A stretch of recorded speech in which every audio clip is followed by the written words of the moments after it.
Hi friends, ഇന്നത്തെ മെസ്സേജിനായി ഞാൻ positive affirmation കാർഡാണ് എടുത്തിരിക്കുന്നത്. എന്താണ് നിങ്ങളിലേക്ക് അട്രാക്റ്റ് ചെയ്യുന്നത്, അല്ലെങ്കിൽ നിങ്ങൾ എന്ത് എനർജിയിലായിരിക്കണമെന്നാണ് സൂചിപ്പിക്കുന്നതെന്ന് നോക്കാം.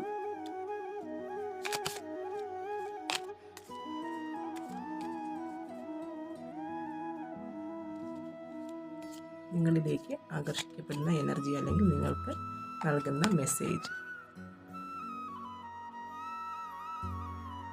Things always turn out for the best in the end. അതായത് ഏത് കാര്യവും നടക്കുന്നത് അല്ലെങ്കിൽ ഏത് കാര്യത്തിൻ്റെയും എൻഡ് എന്ന് പറയുന്നത് ബെസ്റ്റ് ആയിരിക്കാം, നിങ്ങളുടെ നന്മയ്ക്ക് വേണ്ടിയിട്ടായിരിക്കാം. അല്ലെങ്കിൽ എല്ലാ കാര്യവും നിങ്ങൾക്ക് അനുകൂലമായിട്ട് ഭവിക്കുന്നു എന്ന ഒരു സൂചനയാണ് ഈ മെസ്സേജിലൂടെ ലഭിക്കുന്നത്. എല്ലാം നിങ്ങൾ ആഗ്രഹിച്ചപടി നിങ്ങളുടെ ഇഷ്ടത്തിനനുസരിച്ച് സാധ്യമാകുന്നു എന്ന ഒരു സന്ദേശമാണ് ഈ കാർഡ് നൽകുന്നത്.